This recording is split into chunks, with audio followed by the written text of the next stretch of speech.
उत्तर प्रदेश कौशल विकास mission ने नए सत्र में 99,075 युवाओं को प्रशिक्षित करने का लक्ष्य तय किया है। इसके लिए 957 ट्रेनिंग पार्टनर को जिम्मेदारी दी गई। पहली बार पारदर्शिता के लिए सार्वजनिक ग्रेडिंग के आधार पर लक्ष्य आवंटन किया गया। मिशन निदेशक पुलकित खरे के अनुसार प्रशिक्षण प्रक्रिया समय से पूरी करने के लिए नई व्यवस्था लागू की गई है। बेहतर प्रदर्शन करने वाले केंद्रों को अतिरिक्त लक्ष्य भी मिलेगा। खास बात ये कि कम से कम 33% महिलाओं, 5% दिव्यांगजन और गरीब वर्ग के युवाओं को प्राथमिकता दी जाएगी, जिससे रोजगार के अवसर बढ़ेंगे।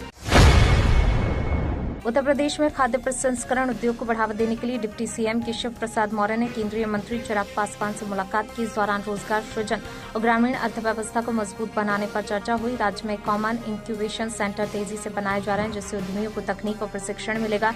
पीएमएफएमई योजना के तहत मोबाइल फूड प्रोसेसिंग यूनिट शुरू करने पर भी विचार हो रहा है। स्वयं सहायता समूहों को 19 करोड़ रुपए सीड कैपिटल देने की योजना से महिलाओं को आर्थिक मजबूती मिलेगी और ग्रामीण क्षेत्रों में नए अवसर पैदा होंगे।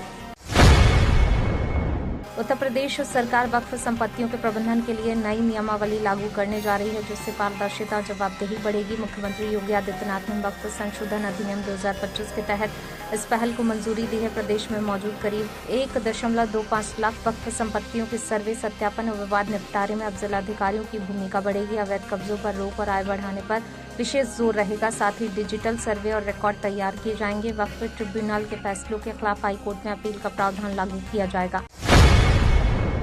यूपी सीडा की 50वीं बोर्ड बैठक में औद्योगिक क्षेत्रों की निगरानी के लिए ड्रोन तकनीक लागू करने का फैसला लिया गया। लोक भवन में हुई बैठक में 34 प्रस्तावों को मंजूरी दी गई, जिनमें पारदर्शिता, गुणवत्ता सुधार पर जोर रहा। अब सिविल, विद्युत और कचरा प्रबंधन कार्यों की निगरानी ड्रोन से होगी। साथ ही भूमि आवंटन प्रक्रिया को पारदर्शी बनाने के लिए 75% आवंटन के बाद शेष भूमि ई ऑक्शन से दी जाएगी। निवेश बढ़ाने, इंफ्रास्ट्रक्चर सुधार और निवेशकों की समस्याओं के त्वरित समाधान के लिए विशेष कैंप लगाने के निर्देश दिए गए हैं। उत्तर प्रदेश की ग्रामीण महिलाओं के लिए अच्छी खबर, स्वयं सहायता समूह द्वारा बनाए गए उत्पाद अब देश के प्रमुख बाजारों में बिकेंगे। इसको लेकर डिप्टी सीएम केशव प्रसाद मौर्य ने केंद्रीय मंत्री शिवराज सिंह चौहान से बैठक की। उन्होंने महिलाओं के उत्पादों की ब्रांडिंग और मार्केटिंग की व्यवस्था मजबूत करने की मांग की। बैठक में मनरेगा भुगतान जल्द कराने पर सहमति बनी। लखपति दीदी योजना को और सशक्त बनाने पर जोर दिया। इससे ग्रामीण महिलाओं को रोजगार के बेहतर अवसर मिलेंगे और उनकी आय में वृद्धि होगी। उत्तर प्रदेश में अब एक्सप्रेस वे और नेशनल हाईवे पर सफर महंगा हो गया है। टोल दरों में औसतन 5 से 10% की बढ़ोतरी की गई है। दिल्ली, मेरठ, आगरा, लखनऊ, पूर्वांचल एक्सप्रेस वे सहित कई मार्गों पर नई दरें लागू हो गई हैं। कार, बस और ट्रक सभी श्रेणियों पर 5 से 50 रुपए अतिरिक्त बोझ बढ़ा है। खास बात यह कि अब टोल प्लाजा पर कैश भुगतान पूरी तरह बंद कर दिया गया है। यात्रियों को फास्टैग या यूपीआई से ही भुगतान करना होगा, अन्यथा दोगुना टोल देना पड़ सकता है। ईरान इजरायल युद्ध का असर लखनऊ के उद्योगों पर भारी पड़ रहा है। एक महीने में 1000 करोड़ रुपए से अधिक नुकसान का अनुमान है, जिनमें प्लास्टिक उद्योग सबसे ज्यादा प्रभावित है। कच्चे माल की कीमतें दोगुनी होने से उत्पादन घटकर 20% रह गया। साबुन, बेकरी, होटल और पैकेजिंग कारोबार भी प्रभावित हुए हैं। गैस और डीजल की कमी से स्थिति बिगड़ी है। व्यापारियों के अनुसार बाजार 80% तक घट गया है, जिससे रोजगार पर संकट गहरा गया है और उद्यमियों को कर्ज चुकाने में परेशानी हो रही है। नकली नोट कांड को लेकर सपा और भाजपा के बीच सियासी घमासान तेज हो गया है। समाजवादी पार्टी ने भाजपा विधायक शलभ मणि त्रिपाठी के साथ आरोपियों की तस्वीर साझा कर पलटवार किया। सपा का आरोप है, जिन युवकों को भाजपा सपा से जोड़ रही थी वे भाजपा विधायक के करीबी हैं। सपा ने मांग की है इस मामले में निष्पक्ष जांच हो और जरूरत पड़े तो विधायक से पूछताछ की जाए। वहीं भाजपा पहले मामले में सपा पर आरोप लगा चुकी है। अब दोनों दलों के बीच आरोप प्रत्यारोप का दौर तेज हो गया है। कन्नौज में समाज कल्याण राज्य मंत्री असीम अरुण ने सपा प्रमुख अखिलेश यादव पर तीखा हमला बोला। कार्यक्रम में डीएम और एसपी के न पहुंचने पर नाराज मंत्री ने कहा कि जनता को बेवजह इंतजार कराया जाता है। उन्होंने आरोप लगाया अखिलेश यादव सांसद रहते हुए विकास कार्यों पर ध्यान नहीं दे रहे हैं, सिर्फ कब्रिस्तानों की दीवारें बनवा रहे हैं। साथ ही सांसद निधि के दुरुपयोग का भी आरोप लगाया। असीम अरुण ने सपा शासन में पुलिस पर दबाव और आतंकवाद मामलों को वापस लेने की कोशिश का भी जिक्र किया। उनके बयान से सियासी माहौल गर्मा गया है।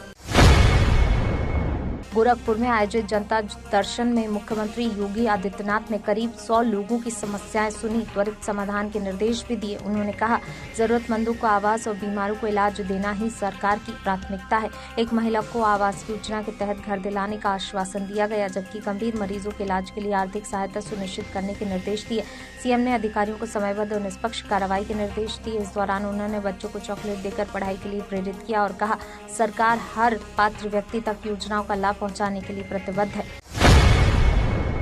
यूपी विधानसभा चुनाव 2027 से पहले कांग्रेस दलित वोट बैंक को साधने में जुट गई है। कांशी राम जयंती के बाद अब पार्टी 4 अप्रैल को बाबू जगजीवन राम की जयंती समता दिवस के रूप में मनाएगी। लखनऊ में होने वाले इस कार्यक्रम में उनकी बेटी मीरा कुमार मुख्य अतिथि होंगी। प्रदेश अध्यक्ष अजय राय ने इसकी जानकारी देते हुए बसपा प्रमुख मायावती पर निशाना साधा। पिछले कार्यक्रम में जगजीवन राम की तस्वीर न होने पर उठे सवालों के बाद कांग्रेस ने ये कदम उठाया है। कार्यक्रम में कई बड़े नेता शामिल होंगे और उनके विचारों पर चर्चा की जाएगी। गाजीपुर में जर्जर और झूलते बिजली के तारों को देखकर ऊर्जा मंत्री ए.के. शर्मा भड़क गए। लखनऊ से बलिया जाते समय निरीक्षण के दौरान उन्होंने इसे गंभीर लापरवाही बताया और मौके से ही PVVNL के MD को फोन कर कड़ी फटकार लगाई। मंत्री ने RDSS योजना के धन के उपयोग पर सवाल उठाते हुए कहा कि जमीन पर काम नजर नहीं आ रहा। उन्होंने चेतावनी दी, ऐसे हालात से कभी भी बड़ा हादसा हो सकता है। अधिकारियों को तुरंत तार दुरुस्त करने और नियमित मॉनिटरिंग के निर्देश दिए गए। साथ ही लापरवाही पर सख्त कार्रवाई की बात कही गई। वाराणसी पहुंचे भाजपा सांसद मनोज तिवारी ने 2027 के यूपी विधानसभा चुनाव को लेकर बड़ा दावा किया। उन्होंने कहा, यूपी में भी बिहार जैसा परिणाम देखने को मिलेगा और भाजपा पूर्ण बहुमत से सरकार बनाएगी। तिवारी ने विपक्ष पर निशाना साधते हुए कहा कि उन्हें पता भी नहीं चलेगा कि क्या हुआ और उनकी स्थिति बेहद कमजोर हो जाएगी।